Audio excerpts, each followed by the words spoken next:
시작하겠습니다. 만나서 반갑습니다. 우리 다시 한번 15cm 유지하고 계십니까? 우리 15cm 잘 이해가 안 되시죠?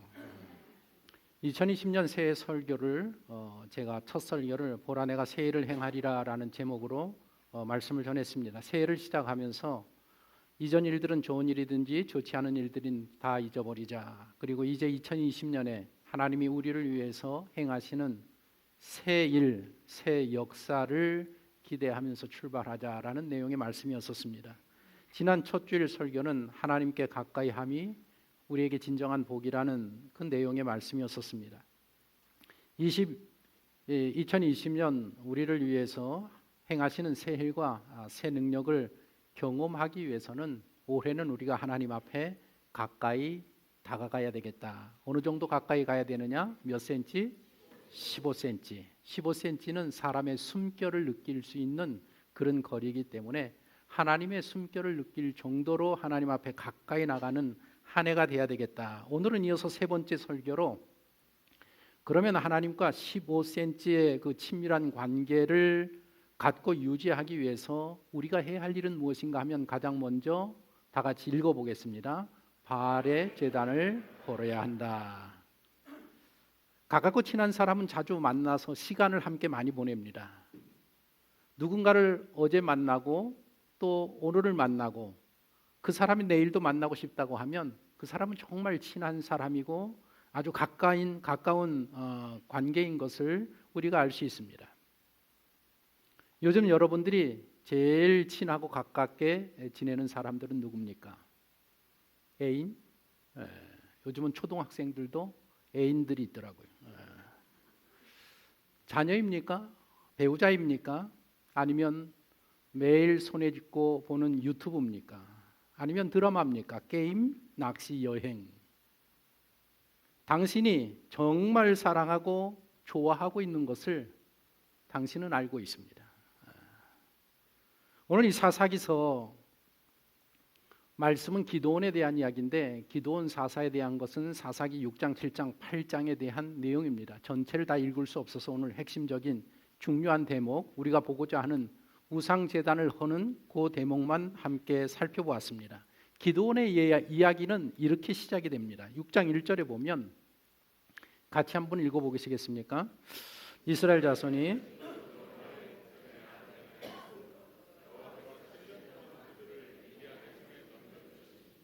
이런 내용입니다. 하나님을 믿는 백성, 하나님을 믿는 사람들에게 7년 동안 불경기가 왔습니다. 경제 불황이고 경제 공황에 닥쳐져서 경제적인 어려움이 7년 동안 떠나지 않고 있었다라는 것입니다. 7년 정도 되었을 때는 이제는 그 문제가 심각해서 의식주 문제까지도 위협을 받는 지경에 와 있었더라라는 그런 내용입니다. 지금 이런 어려움을 겪고 있는 사람이 누군가 하면 하나님의 백성들, 하나님을 믿는 사람들이라는 것입니다. 요즘으로 표현하면 우리 성도라는 것입니다. 이 한 절의 구절에서 여러분들 뭔가 느껴지지 않습니까? 다른 사람의 이야기가 아니라 야 이거 내 이야기라고 느껴지지는 않으십니까? 만약에 내 이야기처럼 느껴진다고 하면 오늘 설교가 바로 하나님이 당신에게 하시는 말씀인 것을 생각하시고 들으셔야 할 것입니까? 하나님의 백성들이 7년 동안 경제적인 고통 가운데 벗어나지 못하고 있습니다. 첫 해에 생각합니다. 내년이면 좋아질 것이다. 내년이 됐는데 좋아지는 게 하나도 없습니다.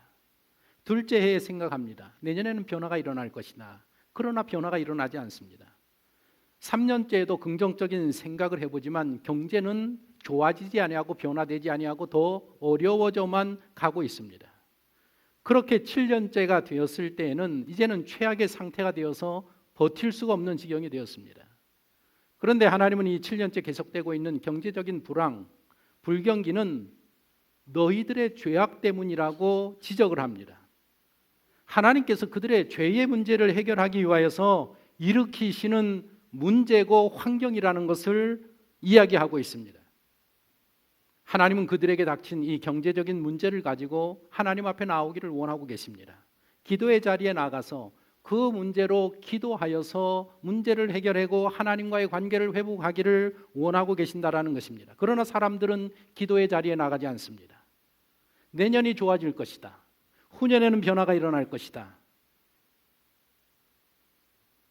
막연한 기대를 가지고 기도의 자리에 나가지 않습니다.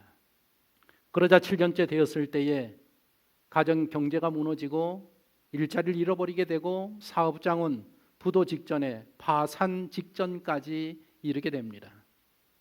그제서야 이스라엘 백성들이 기도의 자리에 나가서 하나님 앞에 부르짖어 기도한다는 내용이 6절에 나와 있습니다. 6절을 다시 한번 보십시오. 이스라엘이 미디안으로 말미암아 궁핍함이 심한지라 이에 이스라엘 자손이 여호와께 부르짖었더라. 여러분은 몇 년째 버티고 계십니까? 1년? 2년? 3년? 4년? 5년? 6년? 7년째입니까? 여러분은 하나님을 믿는 사람입니까? 만일 당신이 하나님을 믿는 사람이라고 하면 당신에게 닥친 문제는 당신이 기도의 자리에 나가기 전까지는 해결되지 않습니다. 왜냐하면 그 일은 하나님이 하고 계신 일이기 때문에 그렇습니다. 당신이 기도의 자리에 나가기 전까지는 당신에게 닥친 그 불황, 불경기, 경제적인 문제는 계속될 것입니다. 그러다가 마지막에 당신의 인생은 파산에 이르고 말 것입니다.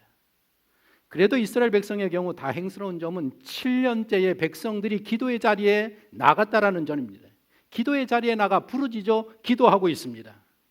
기도는 꼭 부르짖어 기도해야 되는가? 그렇지 않습니다. 조용히 기도해도 기도입니다. 상관없습니다. 그러나 사람들은 인생의 절박함이 닥치게 되면 저절로 부르짖어 기도할 수밖에 없다라는 것입니다. 이 이스라엘 백성들에게 당한 이 환경이 얼마나 절박한가는 그들이 부르짖어 기도한다라는 한 구절에 잘 나타납니다. 그들이 7년 만에 하나님 앞에 나와서 기도의 자리에 나와서 기도를 하니까 변화가 일어납니다. 첫 번째 변화가 무엇인가 하면 하나님이 한 선지자를 보내주셨다라는 것입니다. 8절에 여호와께서 이스라엘 자손에게 한 선지자를 보내시니 기도의 응답을 받는데 그 첫 번째 응답이 뭔가 하면 하나님이 선지자를 보내서 이스라엘 백성들 가운데에 그들의 문제의 원인, 왜 너희들에게 불경기가 닥치고 경제적으로 이렇게 극심함에 이르게 되는가, 그 문제의 원인을 분명하게 규명해 준다라는 것입니다. 한마디로 너희가 하나님을 버리고 우상을 섬긴 죄 때문에 이 어려움이 너희에게 닥쳤다라는 것입니다. 하나님을 버리고 바알과 우상을 섬깁니다. 세상 사람들이 섬기는 풍요와 다산의 신을 상징하는 그 우상들을 섬긴 죄 때문에 너희들의 삶에 이 극심한 공핍함이 왔다라고 선지자가 지적을 합니다. 구약의 이 우상의 개념이 신약에 와서는 확대됩니다. 우상이 무엇입니까? 예수님 시대에 예수님과 또 제자들의 입술을 통해서 하는 이야기가 뭔가 하면 우상은 하나님보다 더 사랑하는 것, 하나님보다 더 가까이 지내는 것, 하나님보다 더 좋아하고 즐거워하는 것, 그것이 너에게 있다고 하면 그것이 바로 우상이라는 것입니다. 당신에게 하나님보다 더 사랑하는 것은 무엇입니까? 당신이 하나님보다 더 의지하는 것은 무엇입니까?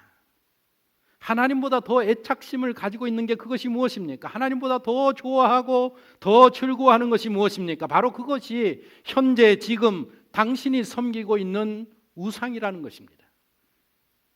바로 그것이 당신과 하나님의 거리를 계속해서 멀어지게 만들고 있습니다. 원래 우리 하나님과의 관계의 거리는 15cm였었습니다. 그런데 그 우상이 거리를 사무적인 관계 120cm로 늘리고 120cm에서 12m로 늘어나고 이제는 12m에서 어쩌면 120m 거리까지 멀어졌을지도 모릅니다. 바로 그것이 무엇인가 하면 우상이라는 것입니다. 기도의 자리에 나가면 하나님께서 내 인생의 문제의 원인이 무엇인가를 분명하게 보여주시고 알게 하시고 듣게 하시는 것입니다. 기도의 자리에 나가 부르짖을 때에 두 번째 변화가 일어나는데 그것은 바로 그들의 문제를 해결해 주시기 위해서 하나님이 한 사람을 세우시고 그들의 역사에, 그들의 민족의 지도자로 삼으신다라는 것입니다.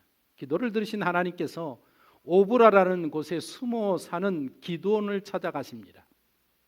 오브라라는 곳, 하나님께서 기드온을 찾아가셨을 때 기드온은 저 오브라 그곳 동네 상수리 나무 그늘 아래에서 밀을 타작하고 있었습니다. 하나님이 먼저 이들을 찾아가십니다. 이스라엘 백성들을 찾아가시고 그들을 구원하시기 위해서 기드온이라는 이 사람에게 찾아가십니다.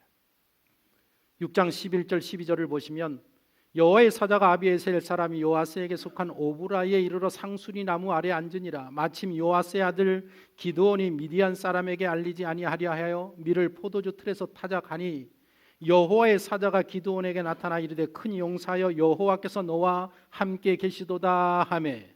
여기 여호와의 사자라고 했습니다. NIV 영어 성경에는 보니까 천사라고 번역을 했는데 천사로 번역을 해도 좋고 이 하나님의 사자를 직접 하나님이라고 이야기를 우리가 생각을 해도 좋습니다. 아브라함을 방문했던 세 명의 천사가 있는데 두 사람은 천사고 우리가 이해할 때 한 사람은 하나님, 하나님의 아들 예수 그리스도로 우리가 그렇게 이해를 하고 있습니다. 그러니까 성경의 하나님의 사자는 천사라고 생각을 하셔도 되고 예수님으로 생각을 하셔도 되고 하나님으로 생각을 하셔도 무방합니다. 하나님의 천사가 먼저 이 기드온에게 찾아와서 상수리 나무 아래서 일을 하고 있는 기드온에게 인사를 건넵니다. 큰 용사여, 큰 용사여, 하나님께서 당신과 함께 계십니다라고 인사를 합니다. 그런데 여러분들 잘 생각해 보십시오. 하나님이 함께 하고 있다라는 이 사람, 이 민족의 처지가 어떤 처지인가 하면 불경기 중에 불경기고 파산 직전의 인생을 살고 있다라는 사실입니다. 그런데 어떤 낯선 사람이 찾아와서 가장 극심한 어려움 가운데 인생의 그런 지경까지 갖는 그 사람에게 와서 인사하기를 큰 용사여 하나님이 당신과 함께 하십니다 라고 인사하고 있다는 것입니다.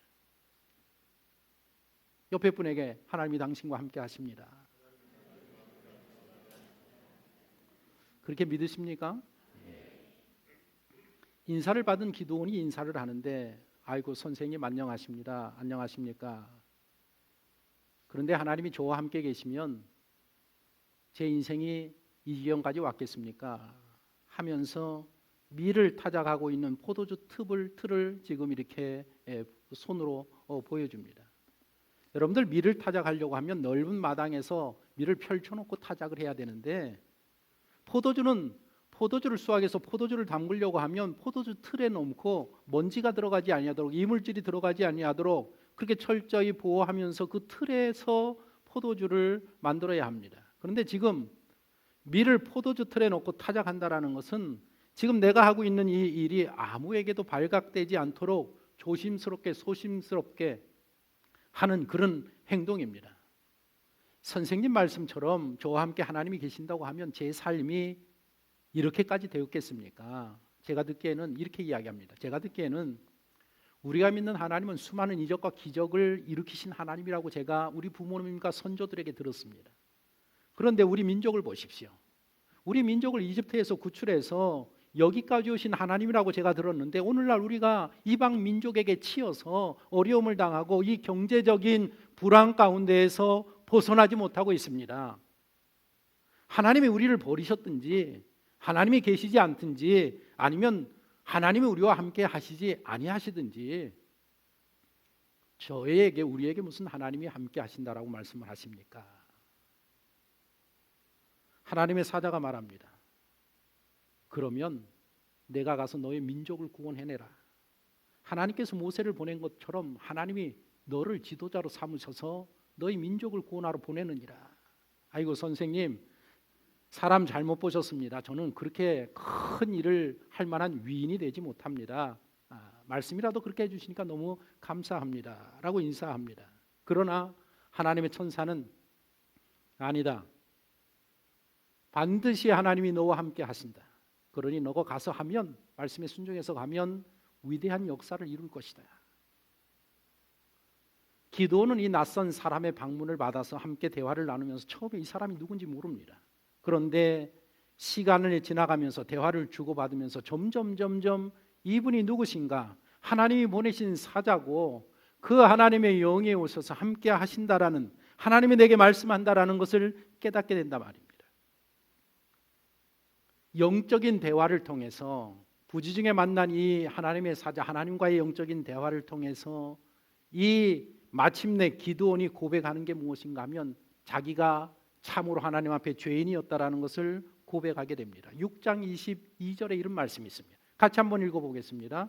기드온이 그가 여호와의 사자인 줄 알고 이르되 슬프도소이다 주 여호와여 내가 여호와의 사자를 대면하여 보았나이다 하니, 하나님을 만난 사람에게서 첫 번째 나오는 반응이 무엇인가 하면 자신이 죄인임을 깨닫게 된다라는 것입니다. 베드로의 경우도 그랬습니다. 예수님을 만나서 깊은 곳에 가서 그물을 던져라, 깊은 곳에 가서 그물을 던지니까 자기의 상식으로는 도저히 이해할 수 없는 수많은 물고기를 잡게 되면서, 야, 이분이 하나님의 아들이시구나.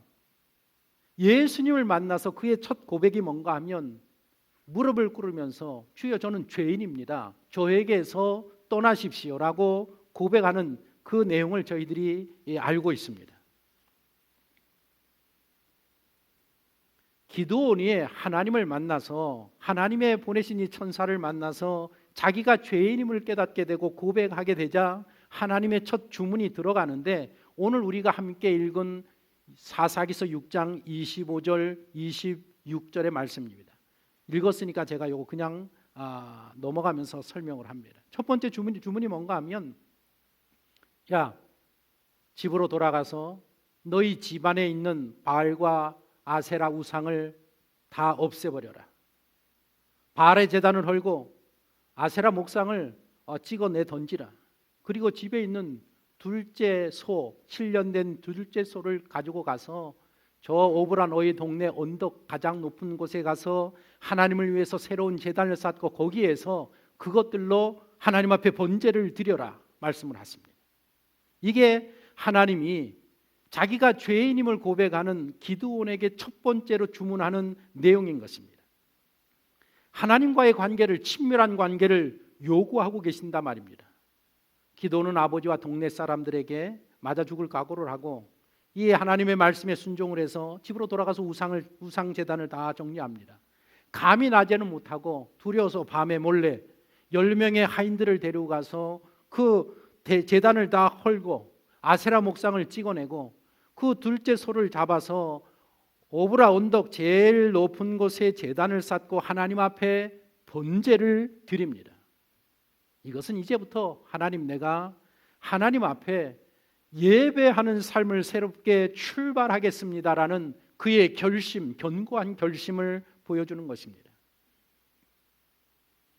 하나님과 친밀한 관계를 유지하기 원하는 사람들, 하나님의 숨결을 느낄 만큼 가까이 가고자 하는 사람들에게 하나님이 요구하시는 첫 번째가 뭔가 하면 바알과 아세라상을 찍어 던지라는 것입니다. 예배의 삶을 회복하라는 것입니다. 그동안 하나님보다 더 사랑하고 더 중요하게 여긴 것들이 있다고 하면 과감하게 찍어내어 던지라는 것입니다. 그리고 내 인생에 하나님을 가장 우선으로 생각하고 이제부터 새로운 인생을 출발하라는 것입니다. 기도는 그런 하나님의 요구하심에 죽기를 각오하고 응답하였습니다. 이렇게 제단, 바알과 아세라 제단을 찍어내고 하나님 앞에 새로운 제단을 쌓고 헌신하며 예배를 드리자 기드온에게 놀라운 변화가 일어납니다. 하나님의 영이 그에게 임했다라는 것입니다. 34절에 하나님의 여호와의 영이 기드온에게 임하시니, 우상을 던지고 예배의 삶을 회복하면서 하나님의 영이, 성령이 기드온에게 임합니다. 하나님의 영이 임하면서 죽었던 기드온의 그 속사람, 심령, 영혼이 되살아나면서 하나님의 능력이 드디어 기드온에게서부터 나타나기 시작했다는 것입니다. 예수님과 3년 동안 동행하면서 배웠던 사도 요한이 마지막에 이제 자기의 그 서신서를 기록하면서 이 부분에 대해서 이렇게 증거를 하고 있습니다. 요한 3서 1장 2절입니다. 하나님 같이 읽어보겠습니다.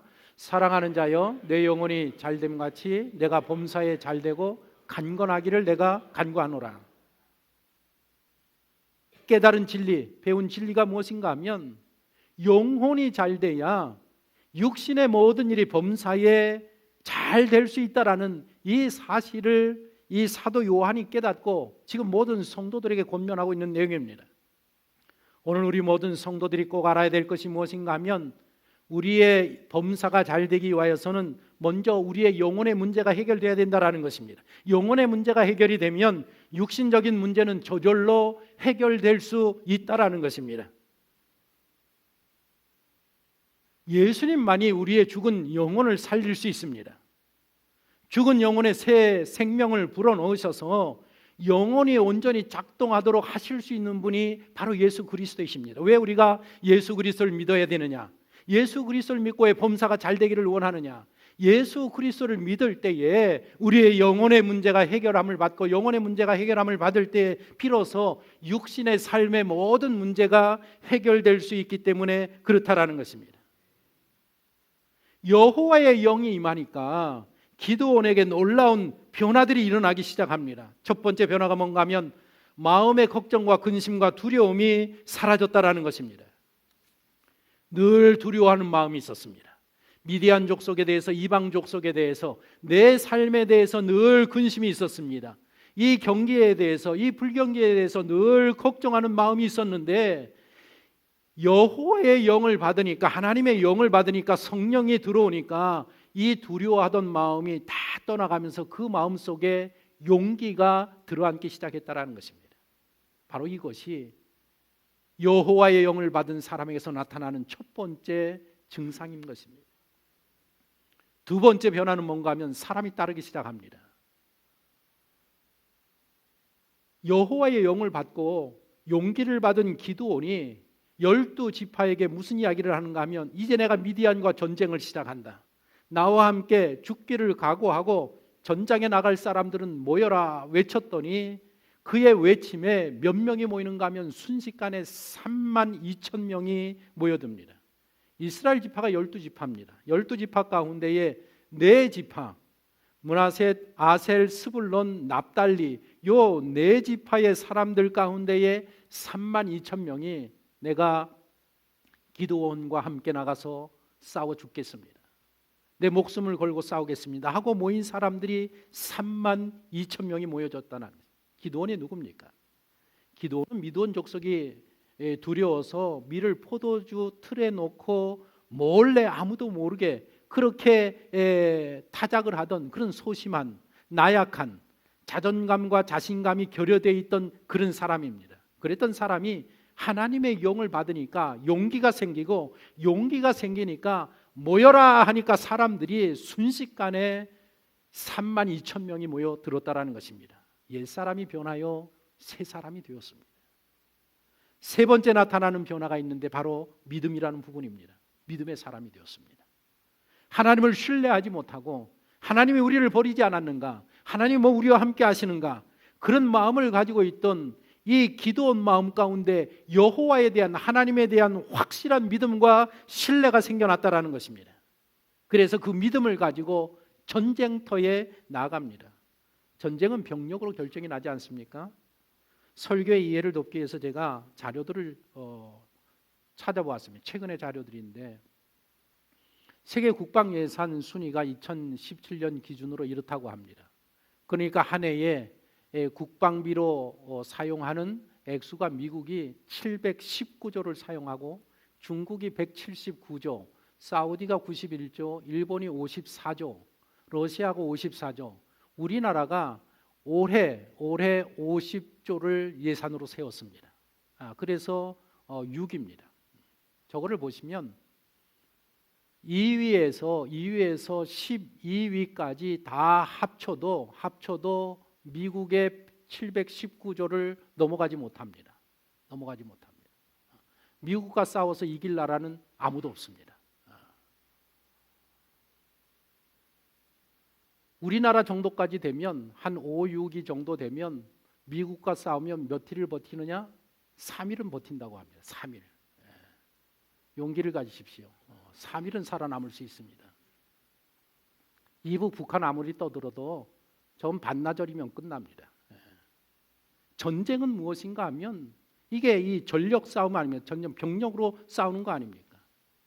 오늘 제가 이 사사기에 나오는 전쟁 이야기를 쭉 내용을 읽으면서 정리를 해보니까 지금 이스라엘이라는 하나님의 나라와 이스라엘을 대적하는 미디안, 아멜렉, 동방 사람이라는 이 세 연합군과의 전쟁이 벌어집니다. 병력을 비교해 보니까 이스라엘은 3만 2천 명이고 적군의 병력은 30만 5천 명입니다. 10대 1입니다. 8장 10절에 동방 사람의 군대 병력이 13만 5천 명으로 기록이 되어 있습니다. 그런데 세 개니까 미디안군과 아말렉군까지 총 포함하면 우리가 보편적으로 약 한 30만 정도를 생각할 수 있습니다. 그러니까 적의 병력이 몇 배였었는가 하면 10배였었습니다. 그런데 하나님께서 기드온에게 하시는 말씀이 뭔가 하면 야, 우리 편 숫자가 너무 많다. 아군의 숫자가 너무 많으니까 병력을 줄여라. 그래서 3만 2천에서 병력을 10,000명으로 줄였습니다. 그랬더니 하나님께서 여전히 아군의 숫자가 많다. 더 줄여라 해서 최종적으로 줄인 숫자가 몇 명인가 하면 300명으로 줄였습니다. 이스라엘 병력 300명, 적군의 병력 30만 5천 명입니다. 오전에는 제가 계산을 잘못해가지고 100대 1이라고 생각했는데 100대 1이 아니라 1000대 1입니다. 적군이 몇 배가 많은가 하면 1000배가 많습니다. 1000배가 많습니다. 우리나라 싸움의 신 전설이라는 사람이 있는데 시라손이라는 이분이 최고로 싸운 싸움이 40명과 싸워서 이겼다라는 그런 이야기가 우리나라의 전설로 내려오고 있습니다. 몇 명과 싸워 이겼다고요? 40명. 기구 날뛰는 사람도 40명을 넘지 못했습니다. 40명과 싸워서 이겼다고 합니다. 그런데 지금 기드온은 몇 명을 싸워서 상대해야 되는가 하면 한 사람이 1000명을 상대해서 싸워야 됩니다. 기드온만 그런 게 아니라 기드온과 함께 전쟁에 나가는 이 300명이 한 사람이 감당을 해야 되는 사람이 몇 사람인가 하면 몇 사람이라고요? 1000명을 상대해야 됩니다. 1000명을 상대해서 역사에서 이긴 사람이 있습니까? 있더라고요. 사사기서 15장 15절 보니까 삼손이 블레셋 군인과 싸우는데 1000명을 상대해서 1000명을 죽였습니다. 거기 그때 사건을 이렇게 기록하고 있습니다. 여호와의 영이 삼손에게 갑자기 임하시니, 여호와의 영이 갑자기 삼손에게 임하니까 나귀의 새 턱뼈를 가지고 1000명과 싸워서 이겼다라는 기록이 성경에 유일하게 나와 있는 기록입니다. 그런데 지금 기드온이 1000명과 싸워서 이긴다라는 사실입니다. 이제까지 기드온의 신앙은 무슨 신앙이었는가 하면 하나님이 나와 함께하지 않습니다. 우리 민족과 함께하지 않았습니다. 하나님이 우리를 버리셨습니다. 라는 그런 믿음을 가지고 살았는데 예배를 회복하고 바알과 아세라 상을 찍고 나서 하나님 앞에 예배를 회복하니까 그리고 하나님의 영을 받으니까 1000명을 상대해도 이길 수 있다라는 믿음이 생겼다라는 것입니다. 하나님이 나가라 싸워라. 내가 너와 함께한다. 너가 이긴다. 니네가 이긴다고 하니까 그 말이 그대로 아멘으로 받아지고 믿어졌다라는 것입니다. 이 싸움에서 어떻게 이기느냐? 하나님의 역사를 보십시오. 칼과 창과 방패를 들고 나간 게 아닙니다. 그들의 손에 쥔 게 뭔가 하면 나팔을 지었고 횃불을 지었고 빈 항아리를 지었고 한밤중에 30만을 대적할 때 어떻게 대적하는가 하면 사방으로 흩어져서 100명 세 그룹으로 흩어져서 이제 기드온이 나팔을 부니까 그 나팔 소리에 따라서 모두가 다 함께 나팔을 불면서 그 빈 항아리를 깨니까 그 저녁에 소리가 얼마나 요란하겠습니다. 그 요란한 소리를 내면서 횃불을 쳐들면서 외치기를 여호와의 칼을 받아라, 기드온의 칼을 받아라. 300명이 와 하고 소리를 치니까 잠자고 있던 30만의 적군들이 혼비백산 일어나서 이게 뭐 아군인지 적군인지 구분 못하고 자중질환이 일어나서 서로 쳐 죽이면서 그 전쟁이 그렇게 해서 끝나버렸다라는 것입니다. 그냥 도망가는 적군을 쫓아가서 몇 사람 죽이면서 30만 5천 명과의 전쟁에서 이 기드온과 300명이 위대한 승리를 거두었다라는 것입니다. 바로 이것이 하나님이 하시는 새 일이고 새 역사인 것입니다. 전쟁에서 승리하니까 어떻게 되는지 아십니까? 7년간의 불경기, 경제공황 단번에 끝냈습니다. 단번에 끝냈습니다.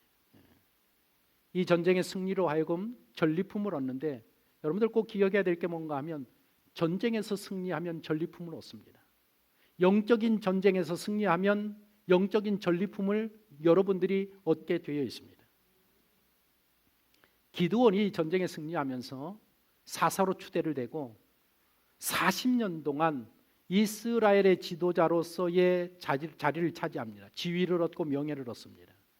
그리고 이 전쟁을 이기고 난 후에 성경에 보니까 70명의 아들들을 두었더라. 죽을 때까지 건강의 축복을 받고 가문이 융성해지는, 집안이 잘 되는 축복을 받았고, 그리고 그들 30만을 무너뜨리면서 그 보편적으로 가나안 사람들은 남자든지 여자든지 이게 금 고리를 하고 다니는데 그 금덩어리들을, 그리고 그 자기가 가지고 있던 모든 무기들을 다 이렇게 얻게 되면서 어마어마한 물질의 축복을 개인적으로 받을 뿐만 아니라 이 이스라엘 민족에 닥쳤던 7년 동안의 경제적인 문제를 일시에 다 해결하게 되었다는 거죠. 사람들이 그렇게 원하는 물질의 축복, 건강의 축복, 명예의 축복, 이 세 가지를 모두가 다 한 번에 누리게 되었다는 것입니다. 그리고 40년 동안 호경기 속에서 태평성대를 이루게 된다는 것입니다. 오늘 간구했듯이 다음 주에 월요일날 제가 출국을 해서 우리 교회를 세우신 설립자 김치선 목사님에 대한 포럼이 미국 LA에서 있습니다. 이분에 대한 신학, 그 다음에 신앙, 교회, 목회, 또 그런 히스토리들을 많은 교수들이 분담을 해서 자기 섹션을 가지고 발표하는 시간을 갖습니다. 저는 이제 암만 해도 여기 교회 담임이니까 저에게 부탁하기를 김치선 목사님의 목회 활동, 목회 생활에 대해서 연구해서 발표해 줬으면 좋겠다. 그래서 제가 지금 자료들을 준비하고 있습니다. 그래서 지금 많은 학자들이 쓴, 이분에 대한 학자들이 쓴 논문들을 제가 쭉 살펴보니까 한 7, 8개 정도를 제가 찾아내서 그것들을 다 읽어보니까 굉장히 많은 일들을 하셨습니다. 대한민국에서는 역사에 나타나지 않았는데 정말 중요한 그런 일을 하셨습니다. 1948년도에 일본에서 올라오셔서 1949년도에 알렌 선교사가 세운 남대문 교회, 우리 서울역에 있는 남대문 교회의 6번째 담임 목사님으로 부임을 하셨습니다. 그때는 이제 해방 직후고 이게 어수선한 그런 때라서 참으로 신앙생활하기가 어려운 그런 때에 남대문 교회도 굉장히 작은 교회였었는데 그 교회가 4,000명이 모이는 아시아에서 가장 큰 교회로 성장하게 됩니다. 그렇게 그 교회를 성장하게 되면서 이 김시선 목사님은 늘 무슨 생각을 해야 되는가 하면 일제의 탄압, 3.1운동 때에 운동에 가담해서 평소 생활도 하고 또 일본에서 목회를 하면서 한국말로 설교를 한다고 해서 구치소에 잡혀 들어가서 수모를 당하면서 나라와 민족을 사랑하는 마음이 김시선 목사님보다 더하신 분은 없으신 분입니다. 우리나라 역사에. 그런 것들을 보면 이 나라가 어려울 때, 지금 나라가 혼란스럽고 어려울 때인데 이럴 때에 나라와 민족을 가장 사랑해야 되는 교회, 가장 사랑해야 되는 성도는 누군가 하면 바로 청파중앙교회 성도인 것입니다. 나라를 사랑하십니까? 나라를 사랑하셔야 되고 민족을 사랑하셔야 되고 이 민족을 위하여서 기도해야 될 사람들이 바로 우리라라는 정체성을 여러분들 분명하게 가지셔야 합니다.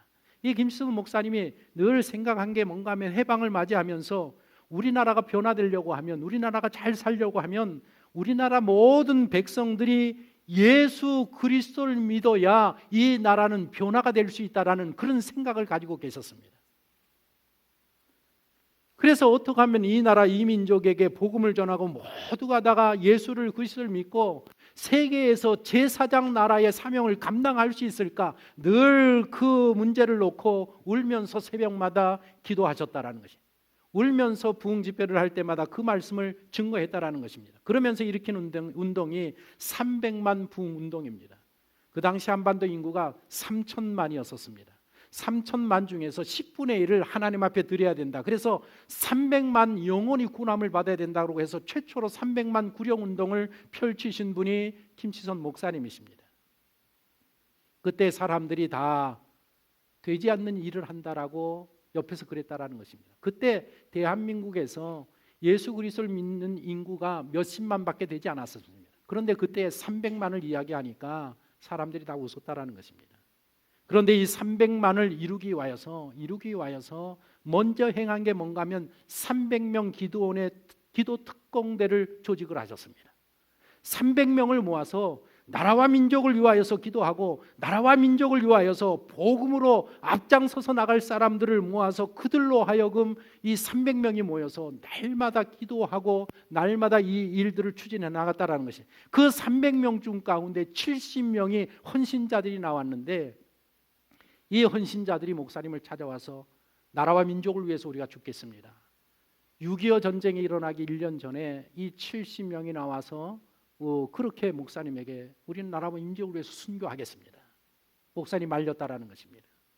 그러나 이 사람들이 그 중에서 한 10명 정도 되는 사람들이 남쪽으로 내려가서 지리산에 들어가서 빨치산 있는 사람들에게 복음을 전하다가 순교를 당했고, 나머지 60명 되는 사람들이 다 이북으로 넘어갔습니다. 1949년도에 전쟁이 일어나기 1년 전에 거기가 나가서 복음을 흩어져서 전하다가 살아온 사람이 2-3 사람밖에 살아오지 못했습니다.